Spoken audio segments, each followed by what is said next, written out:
Muy buenas noches, bienvenidos otra vez al Bonsai al Día de FELAB.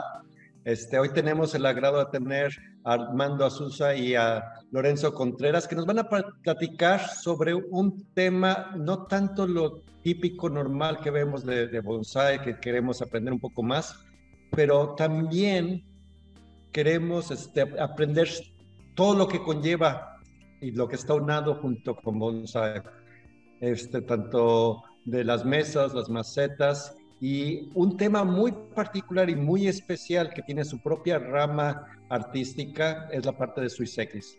La apreciación de las rocas, el entender no solo las formas, sino la historia, es un tema muy apasionante y esperemos que nos cuente ahorita mucho más Lorenzo y Armando. Entonces, sobre todo la parte histórica y la parte de qué realmente es un Suiseki, etcétera. Entonces, sin más, por delante,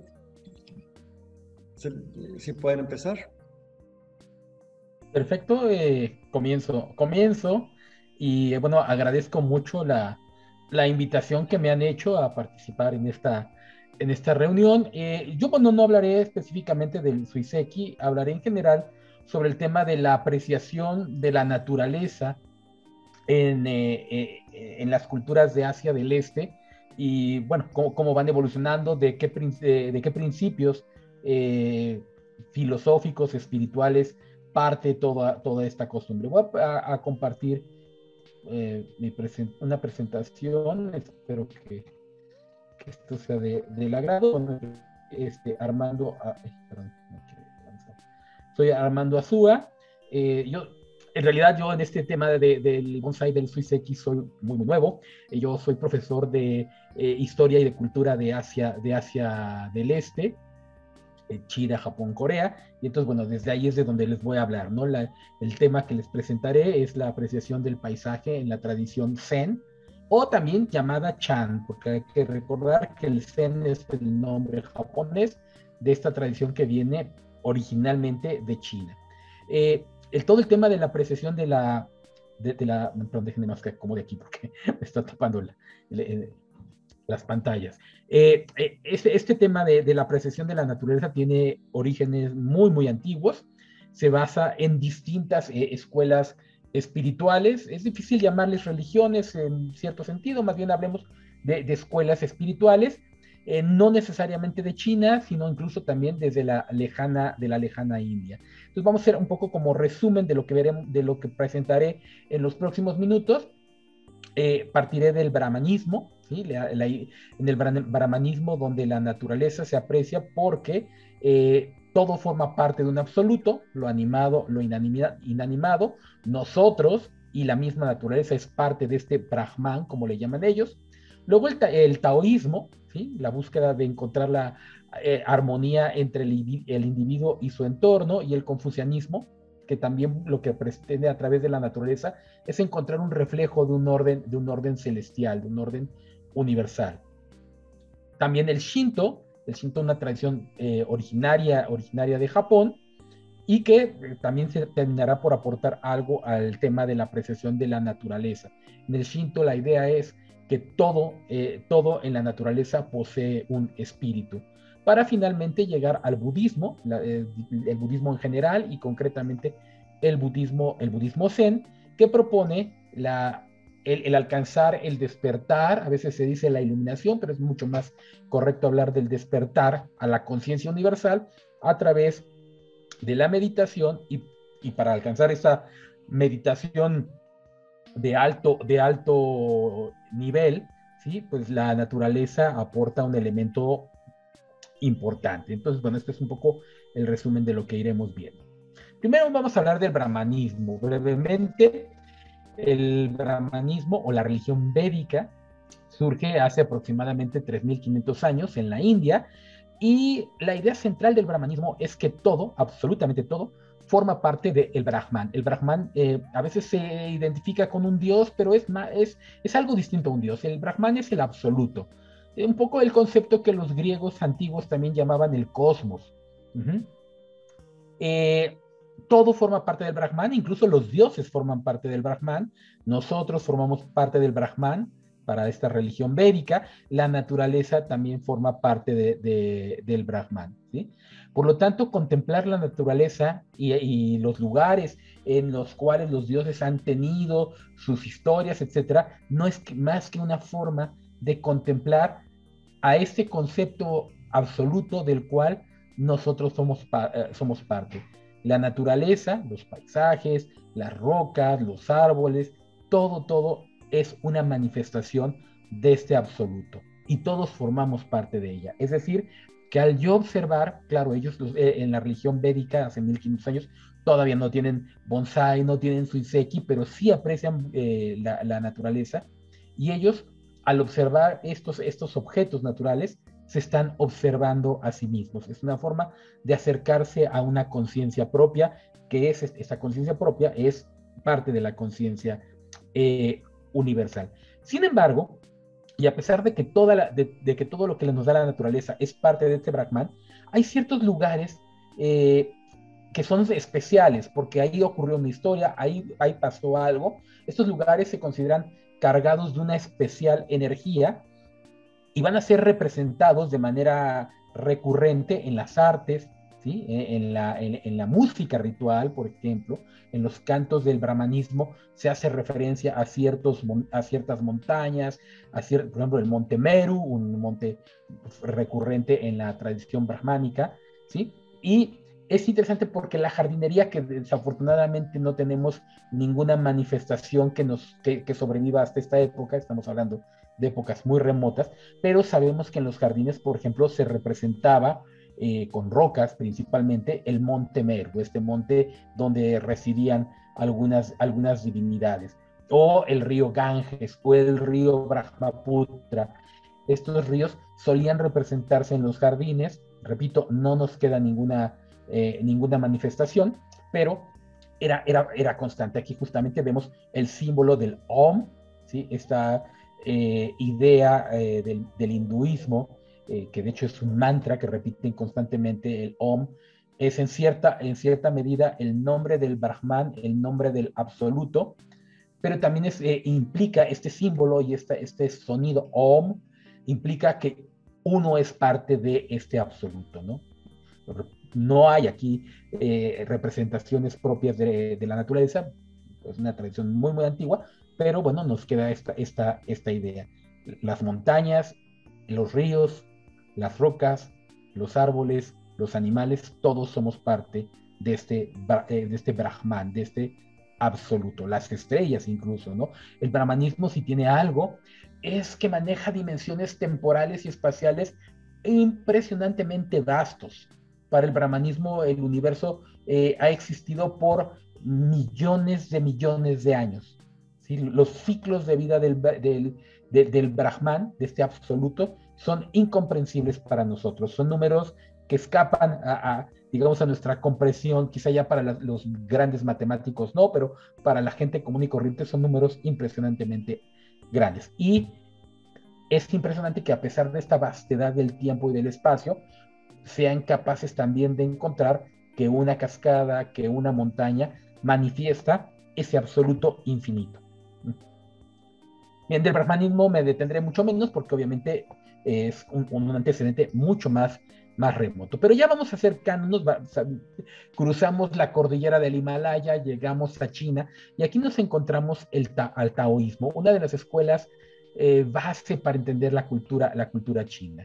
¿Sí? El taoísmo también tiene una cosmovisión muy compleja que comparte con otras tradiciones chinas, como el confucianismo, donde nos dice que en realidad todo en la naturaleza se compone de una energía originaria, el famoso y siempre mencionado chi, se escribe QI, pero se pronuncia chi, y este chi está integrado por dos grandes fuerzas opuestas, el yin y el yang, ¿sí? El positivo y negativo. Sí, ¿sí? Y como el yin y el yang también puede representar lo masculino y lo femenino en... Efectivamente, el yin y el yang es lo positivo, lo negativo, el frío y el calor, lo masculino, lo femenino. Lo que dice la tradición taoísta es que todo tiene un opuesto y estos opuestos se representan a través del símbolo del Taiji, ¿sí? Aquí adelante está el símbolo del Taiji, que es el yin y el yang, pero es interesante que dentro del yin hay un poco de yang y dentro del yang hay un poco de yin.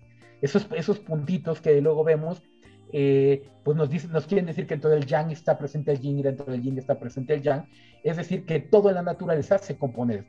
Y al lado vemos, y no entraré al detalle porque esto nos podría llevar muchas horas, los famosos trigramas, que no son más que representaciones de las proporciones en las que se combinan el yin y el yang. Entonces, el agua es el resultado de una combinación específica de yin y yang, la tierra es el resultado de una combinación del yin y yang, pero en general toda la naturaleza resulta de esta combinación de fuerzas.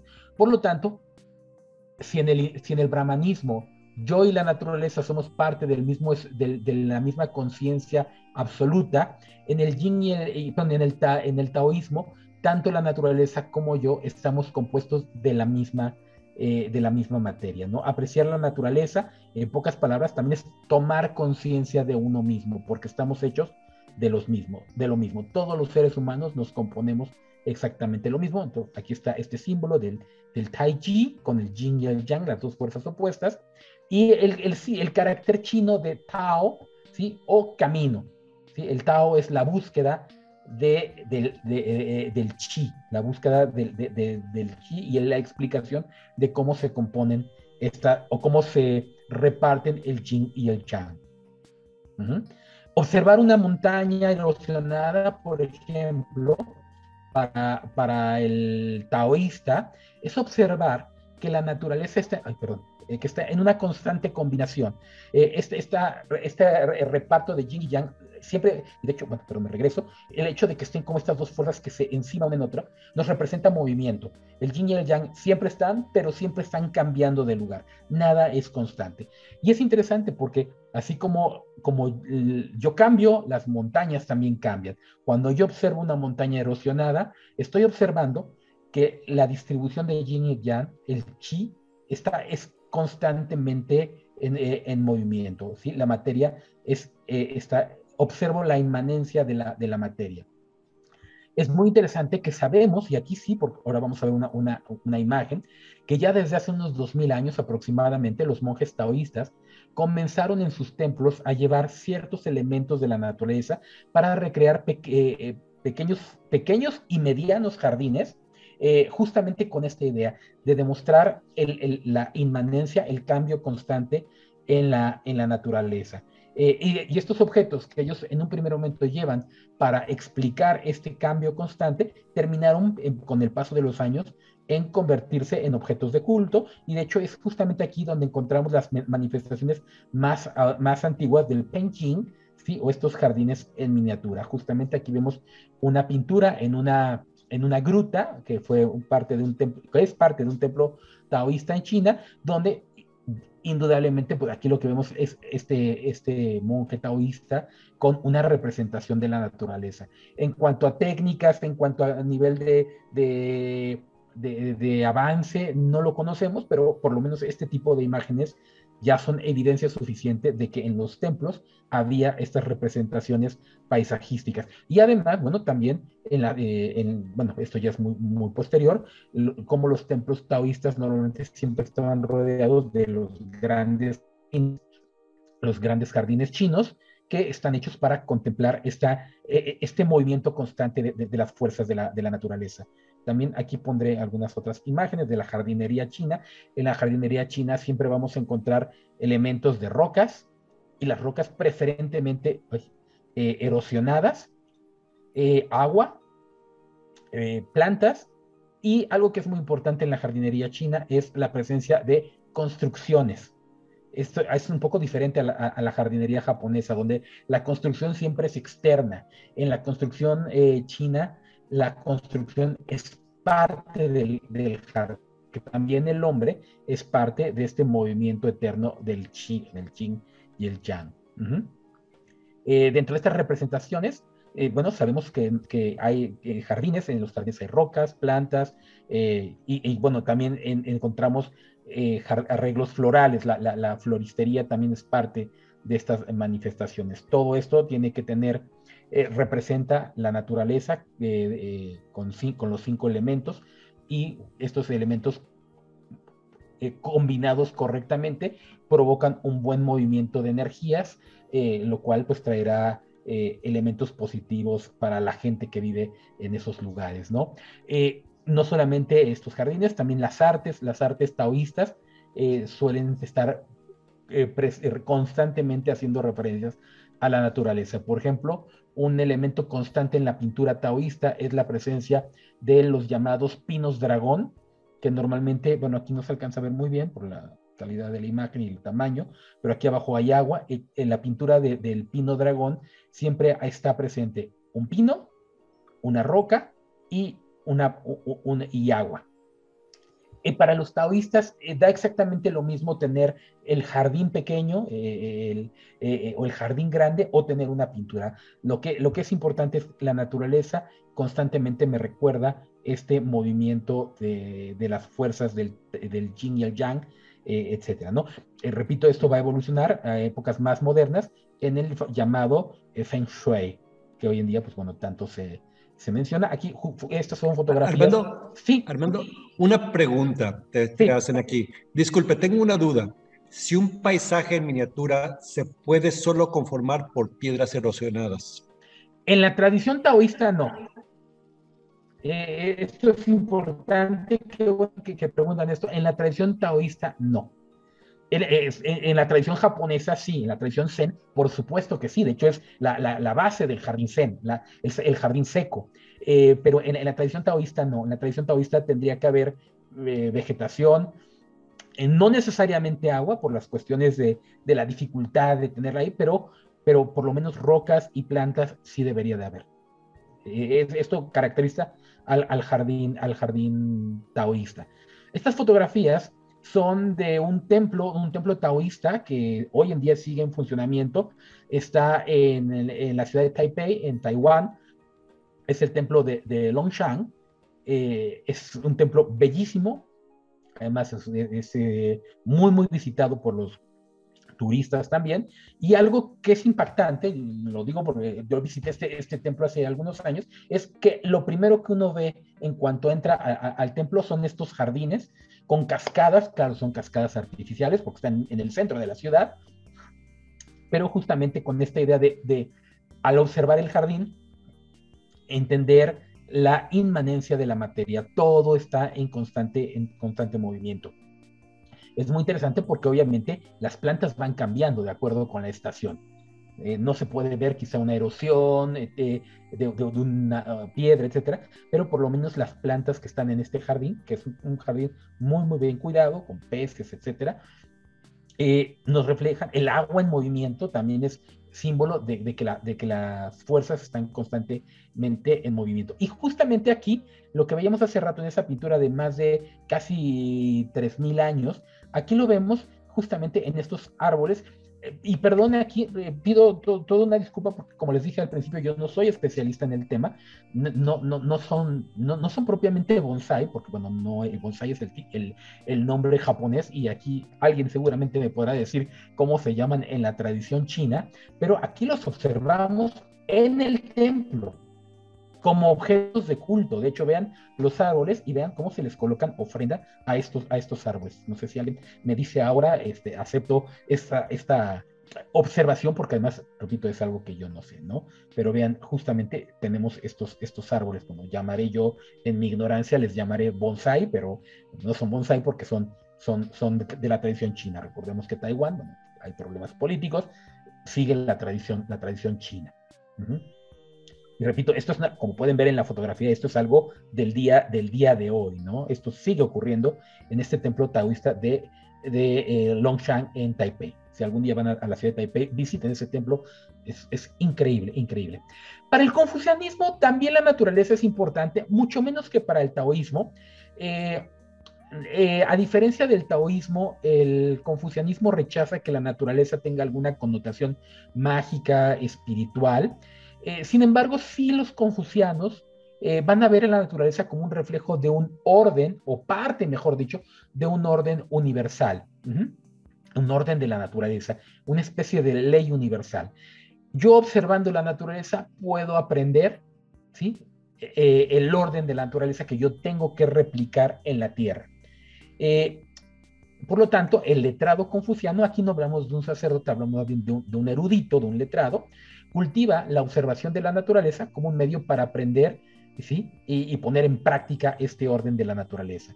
Los jardines, ¿sí? Que ellos van a ser muy cuidadosos en sus jardines, son propios de un erudito. Un erudito o un letrado confuciano siempre buscará tener en su casa un jardín que le sirve básicamente para aprender de la naturaleza, quitando el aspecto mágico, el aspecto místico, más bien es un aspecto de erudición y de concentración en su lectura. Por ejemplo, los eruditos confucianos suelen hacer lecturas en pabellones en los jardines. El jardín confuciano y el jardín taoísta es prácticamente el mismo, pero el uso es el que cambia. Y el erudito confuciano normalmente va al pabellón a leer. Algo que va a ser muy interesante, perdón, para los confucianos es sobre todo el aprecio, ¿sí? De las rocas que están muy erosionadas por las fuerzas del agua, lo que ellos llaman Onshi, o las piedras de los letrados. Aquí justamente vemos en un templo confuciano, perdón, se me mueve de repente la presentación, aquí vemos justamente un gongshi, una piedra de los eruditos. Ellos justamente, a diferencia de los taoístas que ven este movimiento de las fuerzas del Tai Chi, el erudito confuciano lo que ve aquí es la ley de la naturaleza. Uh-huh. Pero aprecian mucho y además es muy común que el erudito confuciano tenga en su casa también los gongshi o de pequeños o de grandes tamaños. En buena medida podría decir que el arte de apreciación de las rocas en China proviene más que del taoísmo, viene del confucianismo. Y después brincamos al Shinto, ¿sí? El Shinto, esta tradición originaria de Japón, es muy interesante porque el Shinto es muy anterior al confucianismo, al taoísmo, pero estuvo durante mucho tiempo totalmente desligada de las tradiciones. Oh, perdón, les digo que se me mueve aquí solo la presentación. Estuvo muy desligada de las tradiciones del continente. Recordemos que la condición de insularidad de Japón, de ser una isla, le trae una cultura muy distinta. De hecho, lo que había un tanto de conversación previa al inicio de esta sesión, donde se decían, bueno, es que en Japón de repente no aceptan los suiseki que no son japoneses, puede tener mucho de esto, ¿no? El Shinto lo que ha llevado es al desarrollo de un pensamiento de excepcionalidad del pueblo japonés. Y el Shinto, ante todo, es una religión o tradición espiritual de corte animista. Esto quiere decir que creen que los objetos, las personas, tienen ánimas, tienen espíritus. Ellos utilizan la palabra kami para referirse a estos espíritus. La palabra kami es una palabra muy compleja porque muchas veces les digo que esto se mueve solo. No, lo que pasa es que yo accidentalmente muevo el cable del mouse y yo mismo lo muevo, perdón, ya aquí estamos. Pues estaba con el tema de los kamis. Normalmente se traducen a los idiomas occidentales, español, inglés, francés, como dioses. No son propiamente dioses, son espíritus. Claro, hay diferentes niveles de espíritus. Hay espíritus muy pequeños que viven en las casas y que no son tan importantes, pero están los grandes kamis nacionales de Japón. Es interesante porque en los mitos del origen de Japón, se nos dice que las propias islas, es decir, que la tierra de Japón, en sí mismo es un kami. Y esto lleva justamente a que algunos objetos de la naturaleza, bueno, no algunos, todos los objetos de la naturaleza tienen un espíritu. Pero en algunos casos, estos espíritus, estos kamis de los objetos de la naturaleza, llegan a ser especialmente importantes, sobre todo cuando el objeto natural destaca sobremanera en medio del paisaje. Estos kamis son iguales que los kamis que tenemos nosotros. Nosotros, los seres humanos, también tenemos un espíritu y cuando vamos a morir, nuestro kami se libera. Ajá. Entonces tenemos este espíritu, pero las rocas también lo tienen. ¿Sí? Algunas rocas, todas tienen, pero algunas rocas tienen un kami especialmente poderoso. Por ejemplo, cuando encontramos una roca que tiene alguna forma especial, una roca que quizá parece la silueta de un ser humano, o una roca muy grande que está colocada fuera de lugar, en una planicie de repente encontramos una roca. ¿Cómo llegó aquí esta roca? Esta roca no es nada normal. Esta roca tiene un espíritu que la movió. Posiblemente esto lo movieron seres humanos varios siglos atrás, pero lo dejaron en un lugar especial y quizá para un enterramiento, etcétera. Entonces la gente empieza a asumir que esta roca tiene un kami especial, tiene un espíritu especial. ¿Sí? Las grandes rocas, las rocas con formas especiales, los árboles, sobre todo los árboles muy frondosos que dan una gran sombra, también tienen un kami, las montañas mismas, las cascadas, etcétera. Quizá el kami más famoso y más visible en Japón es el famosísimo Monte Fuji, un monte que tiene características muy especiales. El cono casi perfecto. Estos objetos de la naturaleza, fueron considerados como sagrados desde épocas muy antiguas y en algunos casos, desde hace aproximadamente 2300 años, comenzó la costumbre de, en algunos casos, moverlos cuando era posible y colocarlos en lugares especiales. Esto corresponde al periodo que en Japón se conoce como la cultura Yayoi, hace aproximadamente 2300 años. Otros no se podían mover, pero se les señala, se les marca para que la gente que va caminando por esos lugares reconozca que esa roca es un kami en especial. Justamente aquí vemos algunos ejemplos de rocas especiales que justamente con estas cuerdas son señalados como es una roca, pero al mismo tiempo esta roca es un kami. O árboles, justamente estos árboles que se les colocan estas cuerdas con estos papeles en forma de relámpago, sirven para marcar, ¿sí?, el espacio o el espacio sagrado o el lugar de residencia de este kami. El kami es el kami del árbol, vive en el árbol. Vean, incluso en algunos casos se llega a colocar un pequeño templo afuera de él. Aquí vamos, ¿por qué brinqué de la India a China y ahora a Japón? Porque justamente quiero llegar al tema del budismo zen. El budismo zen se va a nutrir de estas 4 tradiciones que he mencionado con anterioridad, ¿sí? El budismo, bueno, sabemos, nace en la India, por lo tanto comparte en un primer momento la visión de la naturaleza que ya mencionamos del brahmanismo. El budismo es una religión derivada del brahmanismo, como lo es también el hinduismo contemporáneo. Podemos decir que budismo y brahmanismo son una especie de tradiciones religiosas o espirituales hermanas con un padre común, que es el brahmanismo. Y algo que tengo que resaltar es que el budismo tiene muchísimas escuelas. Hay muchísimas ramas. Cuando pensemos en budismo, no pensemos en algo monolítico, es algo muy, muy, muy diverso. Y concretamente, para entender o para acercarme a la apreciación de la naturaleza, partiré de una escuela, de las muchas que hay en el budismo, que es la escuela llamada Jnana, ¿sí? Esta escuela Jnana, que surge en un primer momento en la India. Se dice que el propio Buda, Siddhartha Gautama, el fundador del budismo, fue el iniciador de esta corriente porque él frecuentemente practicaba la meditación, ¿sí? La meditación intensa como una vía para alcanzar el despertar a la conciencia universal. ¿Sí? Esta escuela Jnana, cada escuela del budismo hace énfasis en algún aspecto diverso del budismo, pero esta escuela Jnana, la pronunciación es un poco difícil porque es como Jnana, hacía especialmente énfasis en la práctica de la meditación, ¿sí? Ellos, los seguidores de esta escuela lo que hacen es meditar todo el tiempo porque consideran que así podrán llegar al despertar, a la conciencia absoluta. El Jnana, sí, adelante. Y como también el budismo también se puede resaltar tanto en el samsara como en el dharma. Efectivamente, estos son otros aspectos clave de la tradición budista. Ahora no profundizo en eso porque justamente lo que quiero resaltar es el tema de la apreciación de la naturaleza. Pero sí, efectivamente, el Dharma como la enseñanza completa del Buda, y el samsara como esta idea de los ciclos de renacimientos y muerte, ¿no?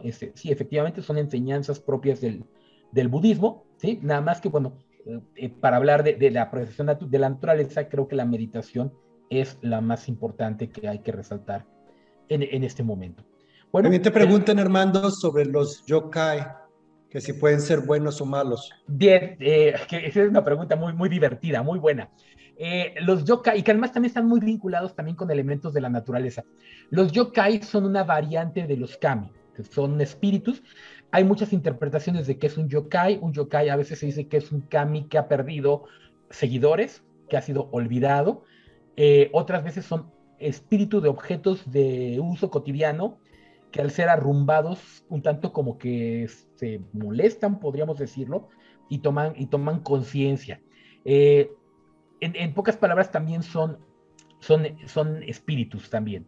En la tradición Shinto todos son espíritus y los yokai no necesariamente son malos, muchas veces se le identifica desde la visión occidental como demonios, pero la verdad es que más bien la explicación sería que son difíciles de controlar, son difíciles de lidiar con ellos. Y por eso, pues muchas veces se vuelven peligrosos, porque si yo no sé cómo lidiar con un yokai, me puede hacer mucho daño. Pero si yo aprendo a cómo tratar a un yokai, la verdad es que me puede ayudar también bastante. Hay muchas leyendas, por ejemplo, de los kappa, una especie concreta de yokai, que comen niños, pero también si yo hago cosas a favor del kappa, el kappa me puede traer dinero incluso, ¿no?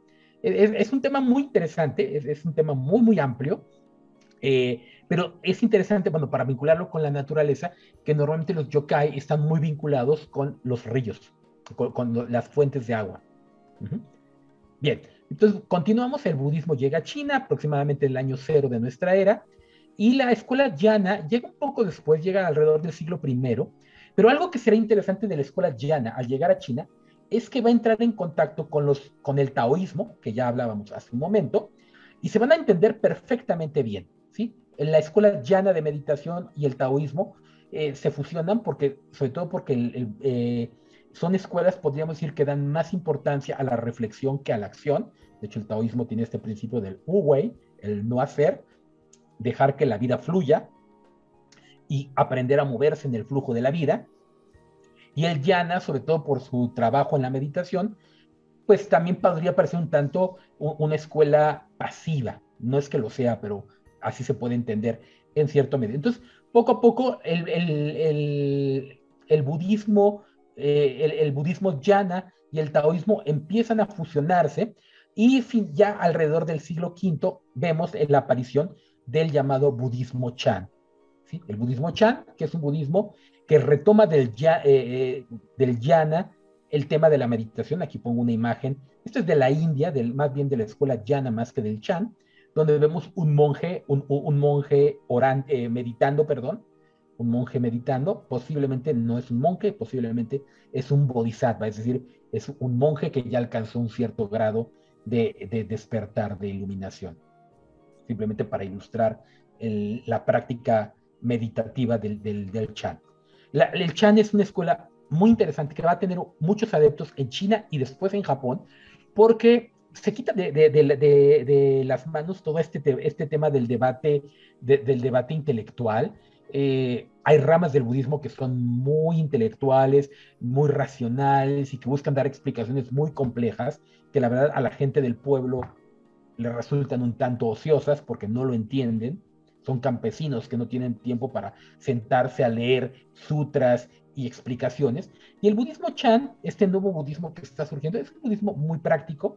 Lo que le dice la gente es, tú medita cuando puedas, en tu vida cotidiana puedes tener momentos de meditación y eso poco a poco te va a ir acercando a la iluminación. Si haces bien tus ejercicios de meditación, algún día alcanzarás la iluminación súbita.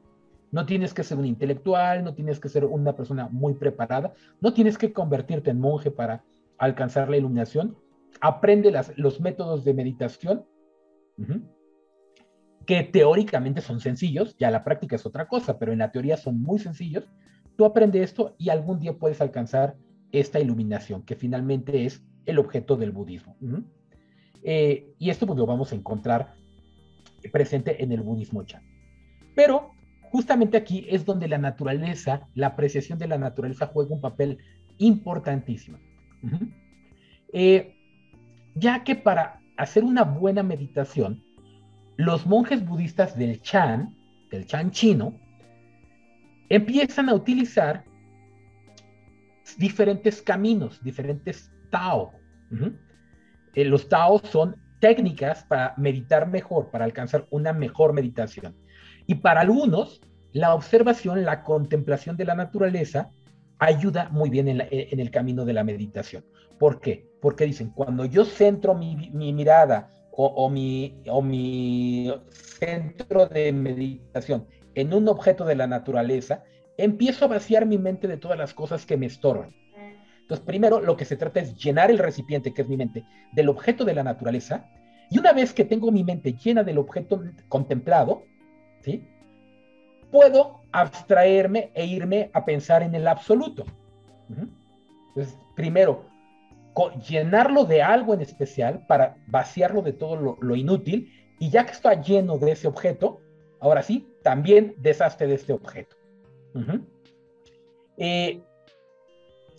Entonces, bueno, esto es lo que nos propondrá el budismo Chan, ¿no? Eventualmente podré dejar mi mente vacía y en ese momento alcanzaré la conciencia absoluta. ¿Sí? Esta idea que ya veíamos que se comparte desde el brahmanismo. La meditación del Chan o del Zen, que es, repito, es la misma escuela, en japonés se conoce como el Zazen, ¿sí?, propone fijar la atención de la mente, pero sin fijarla. Esto parece tanto contradictorio. Fijar sin fijar en un objeto para ir más allá de la apariencia. O sea, más bien, centro, fijo en un objeto y en cuanto lo tengo, lo quito de foco. Y así ya me voy más allá de las apariencias. Parece un tanto contradictorio, pero eso es lo que propone. Por esto, este símbolo que vemos aquí, este círculo, es normalmente el símbolo que representa a la meditación Zen, ¿no? Este círculo, ¿sí?, que nos lleva a contemplar todo, a contemplar todo en la nada, ¿sí? El todo es el absoluto en la nada. Es una escuela muy práctica, está al alcance de cualquier persona y alcanza su máximo apogeo en China esta doctrina del budismo Chan durante la dinastía Song, aproximadamente entre los años 960 y 1300 de nuestra era, de donde va a pasar a Japón con el nombre Zen. Ya casi vamos terminando, ya voy un poco sobre el tiempo. Llega de la mano de un monje japonés que viajó varias veces a China. Este monje se llama Eisei. Sí, este monje fue varias veces a China, ahí aprendió el budismo Chan y regresa en el año 1187 con las enseñanzas del budismo Chan. Va a fundar un templo y una escuela, la escuela Rinzai, donde comenzará a enseñar esta nueva forma de budismo. En Japón ya existía el budismo, pero existía este budismo, podría decir, muy intelectual. En realidad el budismo no había alcanzado al pueblo todavía, el pueblo era básicamente Shinto, porque el entender budismo era muy complicado, pero con la llegada de la escuela Rinzai de Eisei, el budismo, digamos, llega al alcance de la gente. Pero además coincide la llegada del budismo Zen con un evento político muy importante en Japón, ¿sí?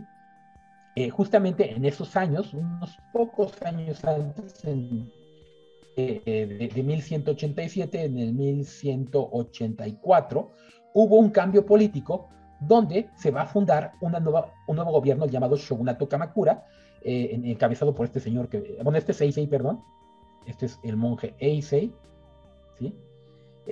Y lo que se funda es este Shogunato Kamakura por la ciudad donde va a estar el gobierno. El Shogunato es una forma de gobierno, encabezado por una familia llamada Minamoto. El fundador de este nuevo gobierno se llama Minamoto no Yoritomo. Y algo que es muy importante es que el nuevo gobierno de la familia Minamoto, el llamado Shogunato Kamakura, es una familia de guerreros. Y aquí hay algo muy interesante. Estos guerreros, que de hecho son el origen de los samuráis, son muy poco dados también a la meditación y a la especulación filosófica. Son hombres de acción, no son hombres de meditación, ni de reflexión, ni de estudio. Ellos son hombres de armas. Entonces, les viene muy bien el budismo zen, porque es un budismo, pues, muy práctico. El monje, igual que el guerrero, el monje zen, igual que el guerrero samurái, pueden tomarse unos momentos antes de la batalla, después de la batalla, para practicar ejercicios de meditación y así alcanzar eventualmente la iluminación. También es importante, el budismo zen no juzga la acción del guerrero, no tiene prejuicios frente al guerrero. Dice, incluso el guerrero, aquel que ha matado gente, si alcanza un buen estado de meditación, puede alcanzar la iluminación. Entonces, esto le viene muy bien al nuevo gobierno, a los shogunes y a los samuráis, esta nueva forma de budismo, porque no los juzga, ¿sí? Es muy práctico, no les implica irse de monjes, no les implica ir a una escuela a estudiar, ¿sí? Se ajusta muy bien a la vida de un guerrero, pero también, ante la falta de un dogmatismo, permite muy bien integrar las propias creencias de este guerrero, tanto sus creencias en el Shinto como el camino de las armas, ¿sí? Entonces, eso va a ser como que el gran punto de éxito. El budismo Chan en China es exitoso, pero el budismo Zen en Japón es, podría decir, 1000 veces más exitoso. Aquí vemos a Minamoto no Yoritomo, el fundador de este nuevo gobierno. De hecho, ahí lo vemos con una espada, con una katana. El Zen, la escuela Zen del budismo será durante el shogunato Kamakura, el momento donde más se va a integrar a la cultura y a la vida de los japoneses. Podemos decir que prácticamente todas las artes japonesas a partir de este momento del shogunato Kamakura están profundamente marcadas por el budismo zen, al grado tal que se considera que el budismo zen es la base explicativa de todas las artes japonesas prácticamente hasta la Segunda Guerra Mundial. Contribuye mucho también además en la apreciación de la naturaleza y de las artes, que ya lo había hecho en China, pero aquí se convierte en base fundamental. Simplemente para ilustrar al budismo zen, esta figura del Buda gigante en Kamakura, la capital del shogunato, que es un Buda gigantesco. De hecho, vean el tamaño de las personas al lado para darse una idea del tamaño de este Buda gigante. De hecho, se dice que originalmente este Buda estaba dentro de un templo, pero el templo está muy cerca del mar. Hace muchos años hubo un tsunami y el tsunami barrió el templo y solo quedó el Buda. Era tan pesado que las olas no se lo pudieron llevar. Y ahí se quedó. Ahora, el Zen, para desarrollar el camino, la vía hacia la meditación, propone que hay muchos caminos. Esto ya lo habíamos hablado desde el budismo Chan, ¿sí? Lo que llaman los Zen, le llaman el Koryu, ¿sí? Los muchos caminos, y que se ajustan finalmente al estilo de vida de cada persona. Algunos de los caminos, y ahora sí ya voy casi terminando, uno de ellos es el famosísimo Chado, el camino del té. De aquí viene toda la ceremonia del té. La ceremonia del té es una vía para alcanzar, meditar y alcanzar la iluminación. El Shodo, ¿sí? El camino de la escritura, ¿sí? También está el camino de la espada, que de hecho tiene muchos nombres, es el Kendo, el Aikido, el Budo, ¿sí? Son los caminos de la espada y de las artes marciales. Vean, muy apropiado para una sociedad de guerreros. Y finalmente el camino de la naturaleza, que a su vez, bueno, aquí vemos unas ilustraciones el camino del té, el Ikebana, por ejemplo, también está muy presente en la ceremonia del té, el camino del guerrero, el Shodo, la escritura, porque a través de todas estas prácticas, la espada, el pincel, el té, lo que hace la gente es centrar su atención completamente en un objeto, como les decía, para a partir de ahí vaciar la mente. Y dentro del camino de la naturaleza, pues encontramos varias manifestaciones, varias tradiciones artísticas, justamente como el ikebana, el bonsai, el suiseki y la jardinería zen, que a su vez la jardinería zen también tiene muchas escuelas. ¿Sí? Aquí pongo algunos ejemplos de la jardinería, por ejemplo, la jardinería zen de rocas, la jardinería seca, o los pequeños jardines los grandes jardines, todo esto. En pocas palabras, para estas tradiciones de origen zen, el objeto natural, el jardín, el bonsái, el suseiki o lo que sea, ¿sí? O la flor de Nelikebana, ¿sí? Muchas veces combinado con otras manifestaciones como el té o la práctica de la espada, ayudan a generar un estado muy avanzado de concentración que eventualmente permitirá vaciar la mente y así, de manera progresiva, llegar a la comprensión del absoluto, que es el objeto, podríamos decir, de toda la naturaleza. Estas formas naturales, además, pueden ayudar más si hacen reminiscencia de algún objeto propio de la meditación. En algunos casos puede ser algún lugar mítico, por ejemplo, el Monte Meru, propio del brahmanismo, las 5 montañas de los inmortales, muchas veces son representados en los jardines. Claro, no se conocen cómo son, entonces el simple hecho de poner 5 rocas en cierta posición, pues ya es una forma de hacer referencia a las 5 montañas de los inmortales que están en China, o el propio Monte Fuji. La gente que puede ver el Fuji puede meditar con el Fuji enfrente, pero si yo vivo lejos del Fuji, pues en mi jardín o en mi Suiseki intento representar el Monte Fuji para captar mi atención y meditar de manera apropiada. O también algún tipo de elemento mágico o de enseñanza. Por ejemplo, las rocas Seki que representan a la tortuga, símbolo de la inmortalidad, o algunas que por su forma podrían parecer la figura de un Buda que está orante, que está meditando, o también que está enseñando. Esto también ocurre con el bonsai, ¿no? Si el bonsai puede tener, perdón, y aquí me meto en terrenos que ustedes conocen mejor que yo, si en el bonsai hay 2 ramas, una que parece como alguien cubriendo a otro, pues se interpreta como que puede ser un maestro enseñando, y también, bueno, podríamos llevarlo a que es Buda enseñando, ¿no? Y bueno, con eso concluyo prácticamente mi presentación, esta imagen nada más para cerrar, y lo único que diré ya, ahora sí cerrando, es que estas manifestaciones ya existían, por supuesto, que en China, todas ellas existían en China, pero están más vinculados a una tradición taoísta y con una connotación mágica. Uh-huh. Y que justamente cuando llegan al Zen, son tomados como elementos propios para la meditación, ya no tanto mágicos como en el taoísmo. ¿Sí? Y esto, pues bueno, será lo importante. ¿Por qué el budismo zen aprecia la naturaleza? Porque es una vía para meditar mejor, vaciar la mente y eventualmente trascender al absoluto. Muchas gracias y espero no haberme pasado mucho no, más o menos, estamos en el tiempo que habíamos acordado previamente. Excelente. Y claro, si tienen preguntas, excelente, Armando. Adelante.